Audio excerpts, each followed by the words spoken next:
bom dia a todos, sejam todos bem-vindos, bem-vindas e bem-vindes à nossa live do Andrade Maia. Hoje, comemorando o mês do orgulho, a gente tem aqui a nossa convidada e a nossa querida advogada Michele Rosento Vargas, né? E nós vamos tratar da temática do direito de família e a comunidade LGBT.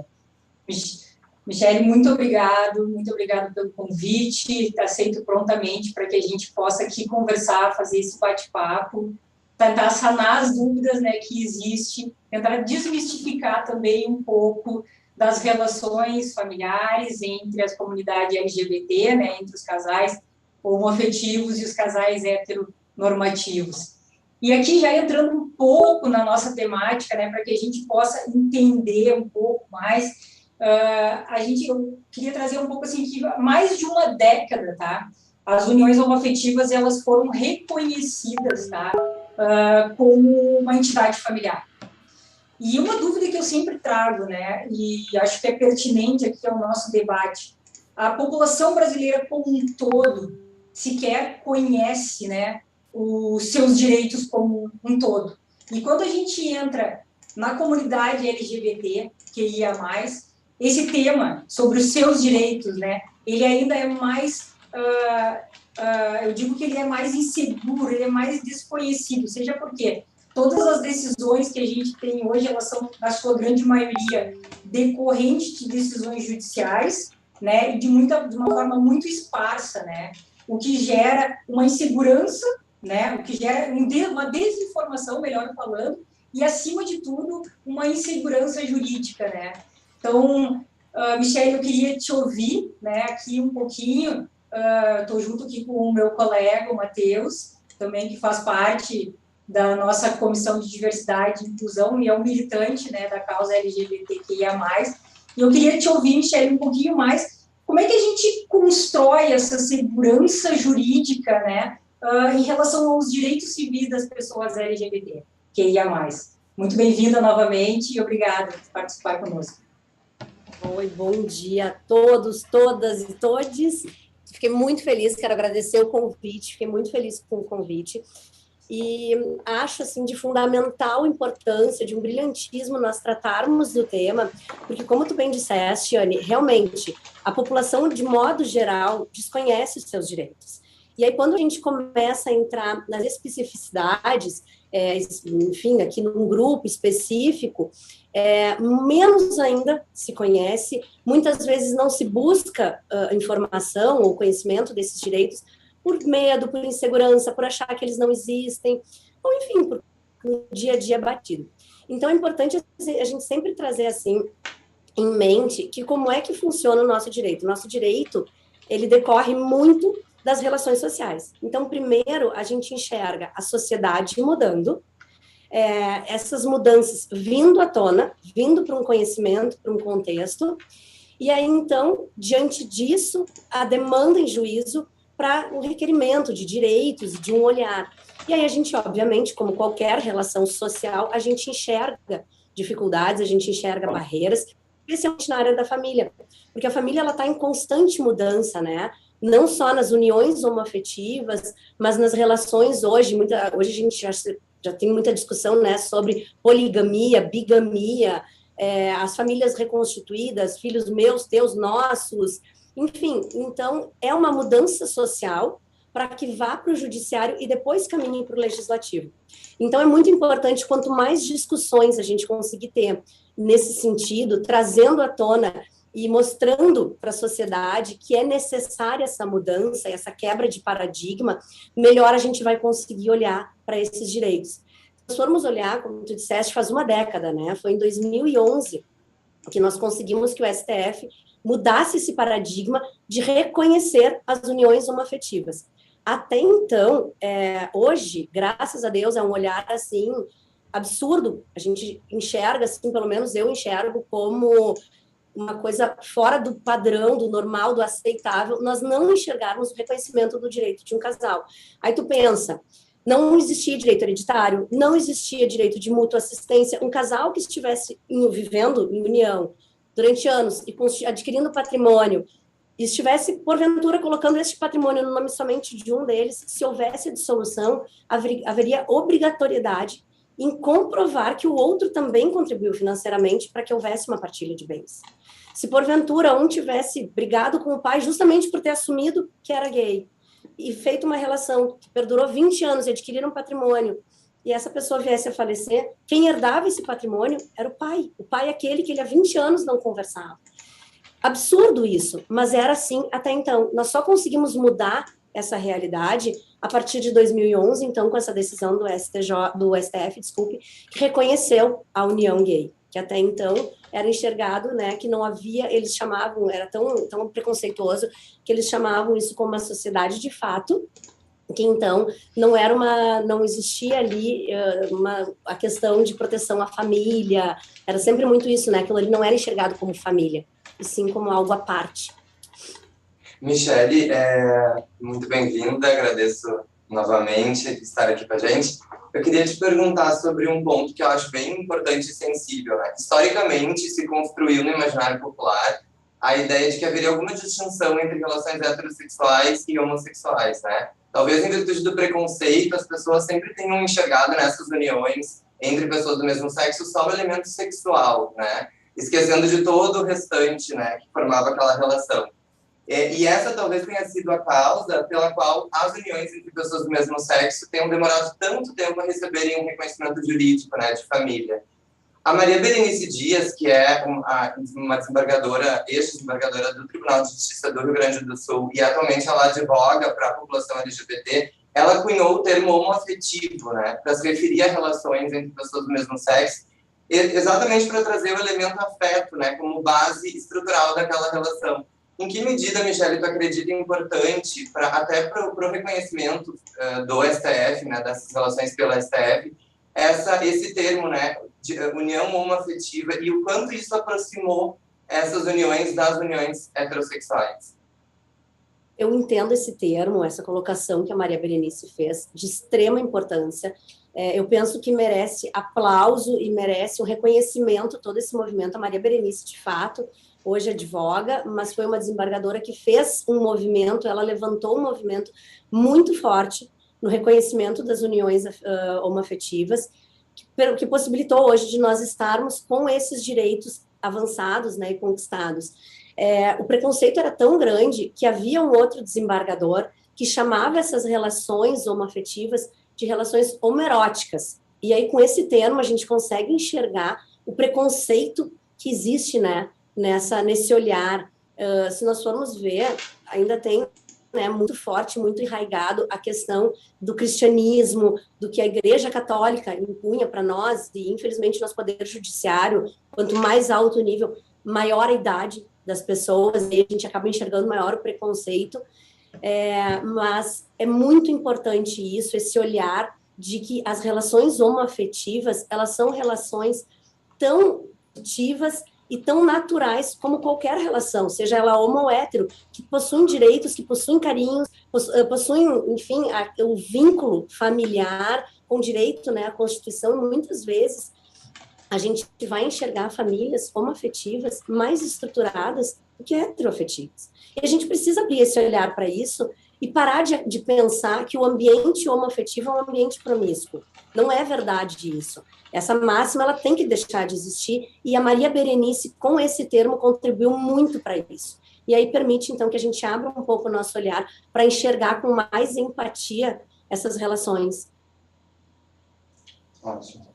E a gente trazendo aqui um marco temporal, né? Porque a gente acaba se fazendo muito em 2011, né? Na decisão do STF que equiparou a união homoafetiva a heterossexuais, conferindo o status familiar, né? Então esse é um pouco do marco que a comunidade acaba sempre se baseando, né? Para esse reconhecimento. Michele, a gente gostaria até de entender, né, porque a gente sabe que as relações homoafetivas, elas sempre existiram, né, muito antes de qualquer marco temporal trazido pelo judiciário, mas como é que eram traçados esses direitos, né? Eu acho que é importante a gente trazer aqui, esclarecer, porque eu acho que isso é também sempre uma dúvida, né, que a gente faz daquelas relações antes deste marco de 2011 e depois, né? Quais as diferenças dos direitos, dos reconhecimentos existentes da comunidade, né? Para essa relação homoafetiva, e eu falo especificamente em relações de patrimônio, bens do casal que foram adquiridos junto com essa relação, direitos sucessórios e até próprio direito previdenciário, né? Porque a gente vê muitas batalhas judiciais de reconhecimento do dependente, né? Por não ter uma relação ou um reconhecimento judicial antes, né? Uhum. Assim, Anne, esse marco de 2011, ele é fundamental. Como mais ou menos eu mencionei antes disso, como é que se davam as decisões? Não havia direito à partilha de bens se não houvesse a comprovação específica da contribuição mútua, não havia direitos hereditários, por decorrência, não havia questão previdenciária, jamais iria ficar como dependente aquele companheiro sobrevivente. Então, era um completo afastamento de qualquer direito decorrente dessa união. Então, se eu quisesse que o meu companheiro tivesse algum direito sobre o patrimônio nosso constituído, ou sobre o meu patrimônio mesmo constituído individualmente, porque nós constituímos uma família, uma relação durante anos, eu teria que deixar através de testamento ou legado. Então, se eu não previsse, e uma minoria da população utiliza essas ferramentas, se eu não deixasse por escrito, através de testamento ou legado, o meu companheiro jamais teria direito a absolutamente nada. Em caso de dissolução, se não houvesse na escritura pública lá de um bem adquirido, que ambos estavam adquirindo, e também não conseguisse comprovar a minha contribuição financeira, eu não teria direito algum. Isso mudou completamente. Então, hoje, nós temos, sim, um cenário muito equiparado às relações heterossexuais. E isso quer dizer o quê? Que assim como nas relações heterossexuais, nas relações homoafetivas, o que nós precisamos, qual é o instrumento que nós temos que ter para ter esses direitos reconhecidos? Ou a união estável reconhecida, ou o casamento. Então, em 2015, nós tivemos, né, essa resolução que passou do CNJ, que passou, então, a obrigar os cartórios a fazerem o casamento das relações homoafetivas. Então, da mesma forma, se eu tive hoje, não reconheci, estou vivendo há 10 anos com uma pessoa, não reconheci minha união estável, meu companheiro veio a falecer, eu vou precisar de um processo judicial de reconhecimento de união estável. Então, a gente precisa pensar como uma relação hétero. Se eu tenho o reconhecimento, eu tenho os direitos. Se eu não tenho, eu vou ter que demandar ao judiciário. Por isso que a gente sempre fala, o melhor é fazer o reconhecimento da união estável ou partir para o casamento. E aí, hoje, o casamento e a união estável são muito equiparados. Tem alguns detalhes mais técnicos que a gente ainda discute, né? Que o STJ ainda não se posicionou, mas essas questões técnicas, elas são muito igualadas, seja nas relações homoafetivas como nas hétero. Michele, ou seja, hoje em dia Eu queria só fazer um complemento, até por uma questão de curiosidade, assim, como é que documentação se faz necessária, considerando que eu tenho uma relação homoafetiva hoje, só que eu não tenho reconhecimento dessa união em cartório, né? Hoje, eu precisaria, assim, como tu falaste, entrar com um processo judicial para ter esse reconhecimento. Que tipo de prova é aceito pelo judiciário? Apenas prova testemunhal? Como é que se faz essa prova dessa relação para ter esses reconhecimentos, já que a gente tem hoje o reconhecimento da união homoafetiva pelo STF? Uhum. Assim, como é que pode ser feito? Por exemplo, se tu já vives há anos com alguém e tu queres reconhecer a união estável desde o início, tu podes fazer o reconhecimento da união estável hoje, estabelecendo no contrato de união estável o início, o termo, porque isso é uma questão bem importante também, tu definir quando houve esse início desta relação para questões de partilha ou mesmo sucessórias, né? Então, tu podes fazer, estabelecendo esta data, tu podes fazer um reconhecimento de união estável simples, simplesmente reconhecendo daqui para frente, ou tu podes casar. E aí, a documentação, ela é a mesma, seja para casais hétero ou homo, tu vais precisar da documentação, certidão de nascimento, ou se tiver já passado por algum divórcio, alguma situação semelhante, atualizada, ela tem uma duração de 90 dias, então, após emitida essa certidão de nascimento, tem que se encaminhar o processo em até 90 dias, dos dois, né, do casal, e declarações de endereço, tá, de residência.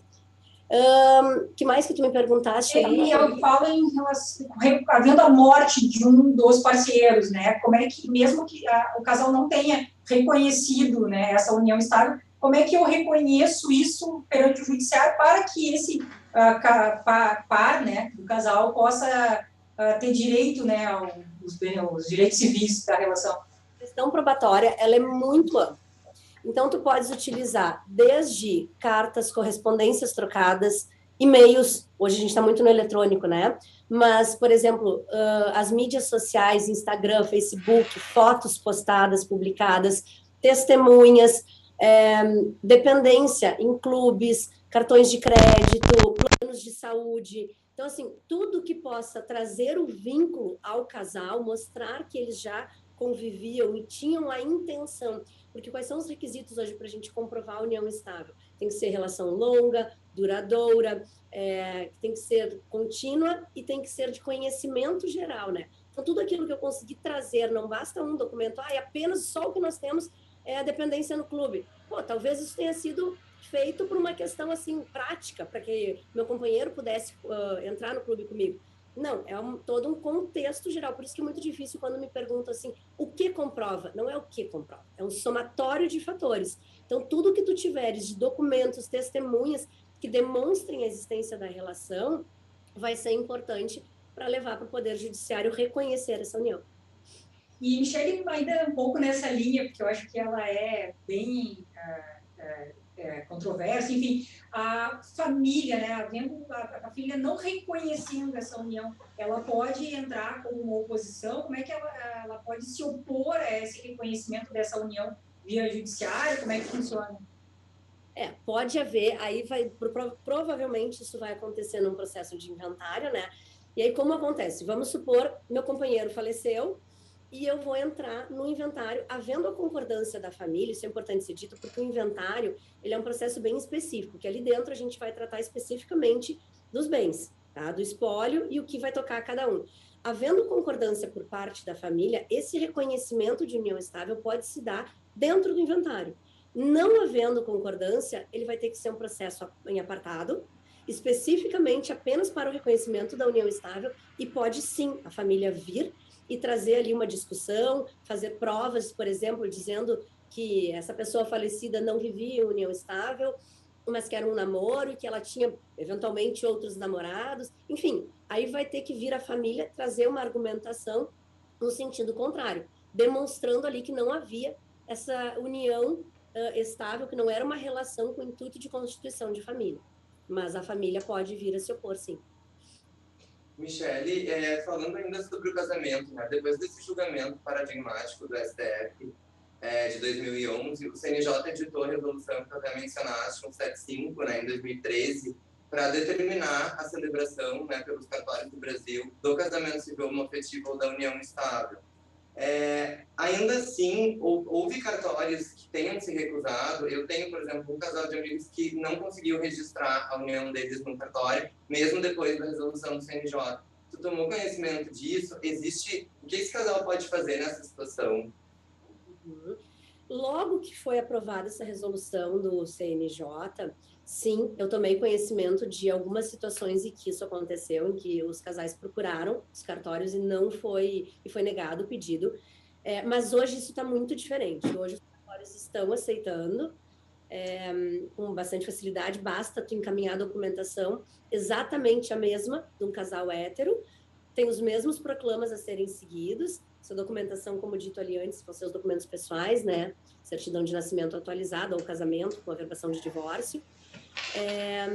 E assim, em caso de negativa, de encaminhar a documentação, um casal homoafetivo, e tiver o casamento negado, esse casal deve procurar um advogado para que então seja tomada a medida necessária, ou eventualmente, eu sugiro, trocar de cartório. Porque assim, gente, tem cartórios que são muito burocráticos. E já passei por experiências em que tu vais a um cartório para realizar o casamento, e o meu casamento mesmo eu tive isso, não consegui, demoraria, eles estavam solicitando tantos documentos que eu iria perder o prazo das certidões iniciais, então troquei de cartório e no prazo mínimo ali de 20 dias eu estava casada. Então, muitas vezes é importante a gente ter esse olhar, tá? que eventualmente não vai ser uma coisa específica de um casal homoafetivo. Existem cartórios que são extremamente burocráticos e têm demandas que inviabilizam o processo. Então, eventualmente, se faz importante ou necessário tentar mudar. Vai para um outro cartório e veja se ali tu vai conseguir, tirando um pouco esse olhar de que especificamente isso só acontece com casais homoafetivos. Eu sei da dificuldade e que ainda existe um olhar com mais preconceito, com maior dificuldade, porque ainda estamos em fase de quebra de barreiras e paradigmas, mas eu peço, assim, que a gente lute, exponha o assunto e evite trazer sempre para nós como, é porque eu sou gay, então isso é algo comigo. Muitas vezes não é. Muitas vezes é daquela pessoa, daquele cartório, daquele tabelião, e basta a gente ir para um outro lugar que a coisa vai se resolver na mesma cidade, que a coisa vai se resolver com mais facilidade. E não se resolvendo, aí sim, procure um advogado especializado na área que vá poder te dar um suporte. Perfeito. A gente passando agora, eu sempre faço o histórico, né, o marco histórico aqui, mas aí em 2015 o STF concedeu o direito de adoção de crianças a casais homoafetivos, né? Então esse é o marco. A partir de 2015 os casais homoafetivos puderam adotar crianças, né? E eu queria, assim, Michele, que fazendo esse marco, né, como 2015, como era antes, né, para um casal homoafetivo que sempre teve aquela vontade de constituir uma família, né, de adotar uma criança, né, e depois de 2015. Então, acho que sempre surge aquela dúvida, né, de como que quais as diferenças, né, que surgiram depois dessa decisão de 2015 do STF. Esse foi um outro marco muito importante na questão dos direitos conquistados, porque até 2015 os casais faziam como? Eles adotavam em nome de um. O ECA não traz nenhuma vedação, não traz nada específico. A questão de ter que ser casal, hétero, homo, não traz absolutamente nada. Então, nós não temos essa proibição no ECA. Para quem não sabe, o ECA é o Estatuto da Criança e do Adolescente, né? Mas então, o que nós temos? Nós temos na legislação, que ainda não prevê especificamente como se dá, se pode ser por hétero ou homo, nós temos a possibilidade. Não havendo a vedação no direito, a gente tem a possibilidade. Então, o processo é o mesmo hoje, para casais tanto hétero quanto homoafetivos, que qual seria a questão? Para duas pessoas conseguirem adotar em conjunto, obrigatoriamente, essas pessoas têm que viver ou em união estável ou serem casadas. Não podem dois amigos adotarem uma criança, isso não é permitido. Aí tem outros requisitos, como diferença de idade entre o adotante e o adotado, parentesco, que não é permitido, enfim. Mas, até então, até 2015, como se dava? Uma das pessoas do casal, exclusivamente, ia lá e realizava a adoção. Então, esta criança teria ou um pai ou uma mãe. E aí, então, convivendo no seio familiar ali, com dois pais ou duas mães, mas legalmente registrado apenas um pai ou uma mãe. Não era permitido. E aí, então, foi justamente aí que se chegou nessa possibilidade que um casal passou a reivindicar. Eles já conviviam há 14 anos juntos e eles era no Paraná, e aí, então, eles passaram a buscar esse reconhecimento que houvesse o nome dos dois registrado na certidão de nascimento. E aí, então, surgiu esse reconhecimento e, desde então, é possível a adoção por casais gays. E o procedimento é o mesmo, então, Michele, em relação ao processo de adoção, tudo igual, o tempo, todo o processo, as etapas, um casal homoafetivo, um casal heterossexual, procede da mesma forma. Exatamente o mesmo, a documentação é exatamente a mesma, mas eu não posso mentir para vocês que eu ainda sinto um olhar de preconceito maior. E aí a gente muitas vezes é obrigado a ouvir piadas do tipo, mas vai nascer num ambiente promíscuo, vai ser criado num ambiente promíscuo, como que vai se dar essa criança olhando dois pais se beijando, duas mães se beijando? E aí eu penso que faz parte do nosso papel de advogados e de toda a comunidade olhar e dizer o que te faz pensar que um ambiente homoafetivo seria promíscuo e um ambiente hétero não seria. Então, eu acho que a gente precisa bater muito nisso para quebrar essa ideia de que o ambiente gay é promíscuo. Não é. Isso está na cabeça da pessoa, do indivíduo, e não importa a orientação sexual que ele tenha. mas é uma realidade e penso eu que a gente está caminhando, sim, talvez a passos largos, para quebrar esse paradigma, para parar de ter esse estereótipo da promiscuidade, né? O que muito nos ajuda o termo trazido pela Berenice. Sim. Michele, e agora mudando um pouco o enfoque, a população T, que é a população travesti, transgênero e transexual, talvez de toda a comunidade sexo diversa seja a que mais é violada, né, essa individualidade. E entre essas recorrentes violações que essa população sofre, está o impedimento que é a elas imposto de serem e existirem livremente, né, dentro do gênero com o qual elas se identificam nos espaços e nos ambientes públicos, né? Seja utilizando banheiro, enfim, seja no próprio registro civil. E eu te pergunto, como que está hoje, Michele, essa questão da população travesti, transgênero e transexual de alteração, seja do nome no registro civil, seja com relação ao uso do nome social em ambientes públicos, né, órgãos públicos, é um direito já assegurado ou essa população precisa recorrer ao judiciário para poder se identificar como efetivamente estão? Até 2018, a população tinha que recorrer ao judiciário e mais, tinha que comprovar a alteração cirúrgica do sexo.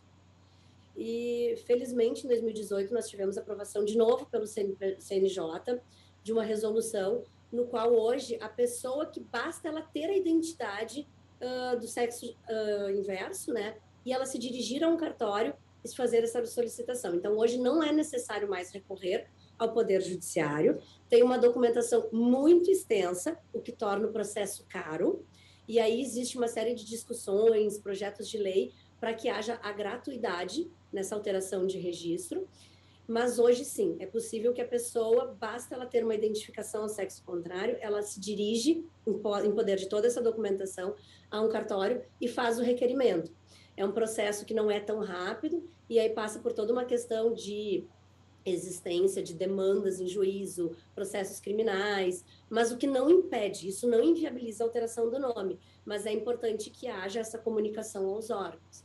E o processo feito após alterado o registro, ele sai a comunicação, né, para todos os órgãos estaduais e federais, mas ele não é automático. É um processo que após feita a comunicação aos órgãos, a pessoa que fez a alteração, a retificação no registro, ela precisa se dirigir a cada um dos órgãos para fazer a documentação retificada. Então, ele precisa se dirigir à Polícia Federal para emissão de um passaporte novo, todos os registros. Não é um processo automático que retificou o nome e a documentação está pronta. Só a comunicação. Ou seja, Michele, também veio da jurisprudência essa alteração de entendimento de não condicionar mais a genitália, né, a cirurgia de redesignação sexual, mas sim o sexo de gênero é mais importante do que o sexo biológico. Isso também veio pela via jurisprudencial, né? Também veio pela via jurisprudencial. Como tudo na nossa sociedade, tá? A gente enxerga, e no direito de família é o que mais se vê isso. Qualquer modificação que for para o legislativo, seja através de resolução do CNJ, ou, enfim, legislação alteração legislativa mesmo, tudo sempre vem da modificação na sociedade, da necessidade que a sociedade tem, e aí vai para uma demanda do judiciário e depois vai para o legislativo. Então, foi uma demanda que se iniciou e existia uma série de requisitos muito mais rígida, né? Como existia necessidade de apresentação de atestados médicos, psicológicos, demonstrando que a pessoa tinha essa identidade modificada, necessidade de troca efetiva cirúrgica do sexo. Então, hoje, essa situação está mais facilitada. Perfeito. Acho que são várias as dúvidas, né? Então, acho que que a gente acabou até já conversando em outros momentos é sobre a reprodução assistida, né? E as inseminações caseiras, né? Eu acho que é um tema vasto, né? Acho que não se resume a uma ou duas perguntas, mas eu gostaria de entender um pouco mais, Michele, assim, primeiro, qual a diferença, né, entre uma inseminação caseira e uma reprodução assistida, né? E quais as prerrogativas, né, jurídicas de reconhecimento e de necessidade do próprio reconhecimento dessa criança, né, que vai ser gerada, né, nessas dois tipos de reprodução. Tá. Assim, a reprodução assistida, ela é aquela em que o casal busca uma clínica para fazer o processo, seja ele de fertilização in vitro ou de inseminação artificial. Esse processo, ele é um processo caro, mas ele é um processo que, por exemplo, na fertilização in vitro, como é que funciona? A mulher, ela toma hormônios para uma hiperestimulação de produção de óvulos, esses óvulos são extraídos e aí fecundados em laboratório, transferidos para que a mulher, então, possa gerar o bebê. Nesse processo de fertilização in vitro, é possível hoje que o casal escolha, por exemplo, se quer que seja extraído o óvulo de uma e fecundado em outra, transferido, né, o embrião para outra, e aí se entender que as duas seriam mães, uma da questão genética e outra na questão gestacional, pode se extrair das duas e fazer as cegas, e aí não se toma conhecimento de qual das duas que gerou aquele embrião, aquele óvulo, desculpe, ou então pode-se escolher que apenas uma vai fazer todo o processo, tanto de retirada do óvulo, e aí depois de processo gestacional. Então, isso seria a fertilização in vitro. A inseminação artificial, ela é aquela em que é inserido o sêmen na mulher. Então, obviamente, tem que ser no período fértil, né? Mas então seria no útero da mesma mulher, somente a inseminação. É um processo caro, seja ele qual for, e é um processo que se enxerga que muitas vezes não é necessário para casais, por exemplo, de lésbicas. Por quê? Porque sendo elas saudáveis, por que se recorrer a um método desses? E aí é que entra a questão, por ser caro, também entra a questão de se fazer isso de forma caseira. E aí, como que se faz de maneira caseira? Se vai atrás do doador, para então... na questão lá ainda em clínicas de reprodução, esse doador, ele é anônimo, tá? Tu pode escolher as características da criança. Se loiro, moreno, alto, baixo, negro, coisas assim, não muito específicas, mas pode-se escolher características. E de doador, aí entram as questões que se discute um pouco da questão de testagem, riscos de doenças sexualmente transmissíveis, de eventualmente pegar um doador não saudável, ou até mesmo as questões de higiene, né, por ser caseiro, de não ser um ambiente estéril. Mas, enfim, aí eu acho que a gente deixa essas discussões para um outro momento, né? E aí pode ser feito. Qual é a grande diferença após ser, então, feito o processo, né, a mulher estando grávida, qual é a grande diferença de uma inseminação caseira para uma inseminação assistida? Na assistida, o casal está fazendo numa clínica. Então, tem toda a documentação do médico, e ao nascer essa criança, o registro dela, a certidão de nascimento, já vai constar o nome das duas mães. Em contrapartida, a inseminação caseira, ela necessariamente terá que passar por um processo judicial para o reconhecimento das duas mães. Então, se a mulher fizer uma inseminação caseira e for até o cartório para fazer o registro dessa criança, vai constar apenas o nome dela, daquela que gestou a criança. O que eu oriento? Quem for, os casais que forem fazer a inseminação caseira, que ao decidirem e fazer esse processo e confirmar a gestação, ok, estou grávida, estou em desenvolvimento, já procurem um advogado para que seja dado início a esse processo, que hoje ainda é necessário processo judicial, para então haver o reconhecimento dessas duas mães na certidão de nascimento. E nessa doação, nessa reprodução, enfim, a doação caseira, né? Aonde que entra o pai, né? Na verdade, o doador, né? Eu acredito que devam existir casos de arrependimento dessa doação e depois de querer reconhecer esse filho, né? Depois do nascimento. Existe, e tu tem conhecimento, Michele, não sei, desse tipo de discussão, né? Depois de ter sido um doador voluntário, esse doador querer ser pai, querer ter convivência, querer registrar o filho como seu. Como é que funciona essa discussão? Essa discussão é bem delicada. São as situações, né, que a gente traz, são as situações que a gente primeiro vive, experimenta, para depois levar para o judiciário, é o que a gente vem falando. Isso cabe muita discussão e a gente ainda não tem resposta e nem vai ter. Porque o que acontece? A gente tem visto muito isso, né? Não só em relações homoafetivas, mas essas discussões de pais que engravidam uma relação furtiva, engravidam uma mulher e futuramente nunca tiveram relação com o filho, futuramente, porque disso, o que é importante a gente ressaltar? As questões patrimoniais, os deveres de assistência. Então, muitas vezes o homem vai lá e tem uma relação eventual com uma mulher engravida e 25 anos depois enxerga o seu filho bem-sucedido e ele está lá precisando, vem pedir alimentos, vem pedir assistência. Então, é muito disso, ou eventualmente uma herança, né, de um filho que venha a falecer posteriormente.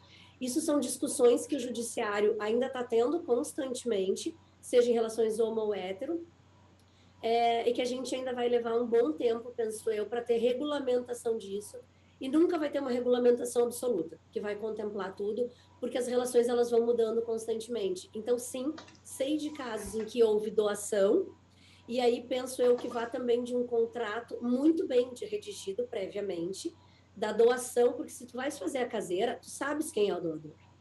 Então, não é garantia, tá? Um contrato hoje não é garantia, ele pode ser discutido ainda assim em juízo, mas eu penso que já é um início. Tu teres um contrato bem definido, estabelecendo que é uma doação e que, enfim, dali, né, se não haverá vínculo, não haverá direitos desta doação, ou enfim, que seja, muitas vezes ela é paga, essa doação não remunerada, né? Mas eu acho que sempre organizar é melhor do que tu já inicia com princípios de provas para afastar qualquer direito decorrente futuramente dessa relação. Mas sim, sei de casos em que houve, não sei se foi arrependimento, ou enfim, mas houve busca depois por tentativa de reconhecimento, de querer se fazer presente, de querer acompanhar aquela criança. Já houve caso, inclusive, que eu vi agora recentemente um julgado, de que eram duas mulheres e elas recorreram para uma inseminação caseira, era um projeto conjunto, né? E uma delas engravidou e ela estava cerca de 8 meses de gestação, elas romperam a relação. E aí a mulher que gestou a criança entrou em juízo pedindo reconhecimento, né, da paternidade ali, da maternidade, desculpe, por parte das duas, e o judiciário reconheceu que sim, se foi um projeto comum, as duas deveriam assumir, então, este filho conjuntamente. Então, existem decisões, né, a gente vê para todos os sentidos. Não, é bem polêmico, sim. Eu acredito que só com o tempo mesmo. Eu tenho uma pergunta aqui da nossa colega e sócia Clarice, tá? Sobre questões sucessórias. E ela faz uma pergunta se existe a possibilidade de deixar todos os bens para o cônjuge ou os pais são herdeiros necessários. E aí ela complementa, como fica o caso, os pais tenham expulsado o filho de casa, por exemplo. Então, ela já dá todo um contexto. Aí a gente entra, porque assim, pelo Código Civil, sim, os pais são herdeiros necessários, tu tem aquela regra que segue, né? É o companheiro em concorrência com os descendentes, que seriam filhos e netos, ou com os ascendentes. O companheiro ele só vai herdar a integralidade dos bens quando não houver nem descendente nem ascendente vivo. E a gente tem aquela limitação dos 50%, que se eu quiser beneficiar o meu companheiro, eu posso, inclusive, prever aí questões bem técnicas, tá? Dispensa de colação, ou seja, eu já estou deixando uma parte para ele, mas eu não quero que isso venha colação. Então, teoricamente, em linhas gerais, eu deixaria 75% para o meu companheiro e 25% para os meus herdeiros necessários. E a questão que tu perguntaste ali do que era mesmo? É que, na verdade, o direcionamento, tipo, o filho foi expulso, né? O pai os pais não reconheceram, né? A orientação sexual do filho, acabaram expulsando ele de casa, ou seja, ele quer saber se ele poderia deixar todos esses bens para o seu parceiro ao longo da sua vida. Aquela questão de deserdação e indignidade, tá? Que são questões bem específicas que tu pode retirar um herdeiro necessário do teu rol, né, hereditário, porém, para isso é necessário, obrigatoriamente, um processo judicial, seja no crime, seja no civil, porque aí entram questões bem técnicas específicas, mas, assim, simplesmente eu alegar em testamento que eu quero deixar eu até posso, tá? A questão da indignidade eu posso deixar em testamento, mas ela tem que deixar bem específico, conforme as regras trazidas no Código Civil, quais são as possibilidades e justificado. Isso tem que ser justificado para ser aceito. Perfeito. Tem outra pergunta aqui do meu colega, do Roberto, tá? E ele fez a gente voltando um pouquinho às inseminações, enfim, ele fez uma pergunta, no caso de barriga de aluguel no Brasil, continua apenas aos familiares Ai, gente, é uma situação tão delicada, porque assim, vamos lá, né? Eu tenho que responder a verdade. A legislação, sim, ela é apenas para familiares. Eu só posso ter que aí no Brasil a gente não chama de barriga de aluguel, né? Mas assim, como é que funciona quando, e na maioria dos casos eu acho que funciona assim, as pessoas fazem contratos que ficam entre as partes e pegam pessoas próximas, pegam amigos, pegam conhecidos e trazem isso e levam para o judiciário como sendo alguém tão próximo que chega, que daí é a chamada barriga solidária, né? Que chega a ser um parente. Eles têm uma relação tão próxima que se consideram como parentes, como irmãos, em decorrência da relação existente. A gente sabe que existe sim o pagamento no Brasil, não permitido, é proibido, é vedado, eu não recomendo isso, mas a gente sabe da existência. Então, vai aquela questão, né, do que é permitido e o que a gente sabe que muitas vezes se burla para se chegar ao objetivo. Michele, e mudando um pouco o enfoque agora. Existem algumas decisões judiciais no Brasil que estenderam a proteção da Lei Maria da Penha para mulheres travestis, transgêneros e transexuais. São decisões esparsas, né, de localidades distintas, enfim. Hoje em dia, se uma mulher trans, travesti ou transgênero precisar dessa proteção, né, for vítima de violência doméstica, ela procurar todo o aparato estatal, né, uma delegacia, enfim, para registrar. Ela vai conseguir essa proteção, ela precisa realmente acionar o Poder Judiciário para provar que ela foi vítima de violência doméstica e ter essa proteção legal. Assim, hoje em dia está havendo essa extensão da Maria da Penha para os transgêneros, sim, cada vez mais forte, com decisões mais recorrentes no sentido, inclusive há um projeto de lei para fazer essa alteração, tá? Para que entre todo esse rol de pessoas transgêneros, transexuais, para que eles tenham essa proteção pela Lei Maria da Penha, mas ainda não foi aprovado. Então, o judiciário tem concedido cada vez com maior frequência, mas a questão dos órgãos estatais, infelizmente, a gente ainda está muito à mercê do delegado, do policial civil, e que muitas vezes a gente acaba enxergando o preconceito. Então, é muito possível, especialmente em comarcas do interior do estado, onde a gente enxerga mais enraizado o preconceito, em que haja não só a negativa, como muitas vezes um desrespeito, até mesmo uma violação. Aquela pessoa que está ali buscando um direito, está buscando um apoio, uma defesa, né, uma proteção, e ela vira a ser, enfim, submetida exposta, né, a momentos vexatórios, a situações vexatórias. Nesses casos, sim, a pessoa vai ter que procurar o Poder Judiciário para auxiliar. A gente sabe que em algumas comarcas, aqui em Porto Alegre, por exemplo, existe uma delegacia específica de proteção à mulher, onde somente mulheres trabalham ali. Então a gente acaba vendo com menor incidência esse tipo de preconceito e um maior apoio à mulher trans. Mas em algumas comarcas a gente ainda enxerga muito preconceito e aí eu recomendo que se busque o auxílio do Poder Judiciário para que se tenha essa proteção. Sim. Perfeito, então acho que mais uma vez eu finalizando aqui nosso bate-papo, né?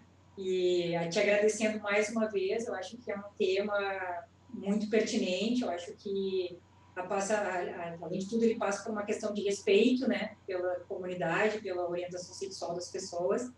Queremos te agradecer, Michele, pela tua disponibilidade, né, pelos teus esclarecimentos e muito obrigada em nome do Andrade Maia, né, e do meu também. Michele, e eu também queria muito te agradecer, também em nome do escritório, enfim, eu e a Anne estamos aqui juntos, agradecer a tua disponibilidade, e eu acho fantástico a gente ter tido esse encontro no mês do orgulho, né, Michele, como a gente falou no início, assim, porque eu acho que o primeiro passo, eu sou advogado do escritório, sou uma pessoa LGBT, eu acho que o primeiro passo para esse orgulho fazer parte da gente, efetivamente, é a gente saber, né, que a gente saiu realmente da marginalização para direitos conquistados e adquiridos, né? Então, isso é o primeiro passo para a gente ter esse orgulho, acho que o reconhecimento de direitos, né? De dignidade e de cidadania. Então, muito obrigado por estar com a gente aqui hoje. Foi um prazer muito grande. Gente, eu agradeço o convite, foi um prazer enorme, me senti lisonjeada com esse convite. Acho importante cada vez mais nós virmos, falarmos sobre isso, nós reconhecermos esses direitos e reconhecermos a existência dessas relações homoafetivas como relações familiares, como relações que também são tão positivas quanto as heteroafetivas. Cada um sabe o que é bom para si. Eu acho que nós temos que respeitar cada um da forma como cada um nasceu, deixar de lado esse preconceito, tirar esse véu e trazer cada vez mais esse olhar, porque é o que nós estávamos falando antes. O que não é visto, o que não é mostrado, o que é negado, ele não existe. Então, se eu pegar a minha filha, que tem 3 anos, e esconder quando eu enxergar um casal homoafetivo, eu vou estar dizendo para ela o que isso não existe, não olha. E eu acho que não é isso. Eu acho que a gente tem que mostrar o contrário. Isso existe, isso é tão real quanto a relação tua e do teu pai, e o mundo está aqui para nos mostrar que isso tem que ser respeitado.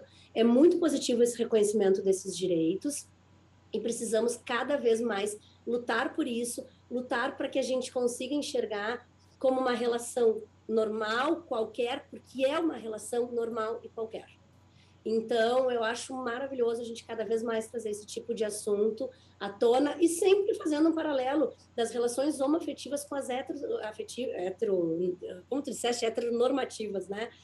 Porque é isso, gente. São relações muito semelhantes, muito próximas e que merecem um olhar semelhante, próximo, com o mesmo reconhecimento de direitos e deveres, como qualquer relação. Muito obrigado, Michele. Então, foi um prazer muito grande. E um beijo, um abraço a todos que nos assistiram e prestigiaram esse momento conosco aqui, então.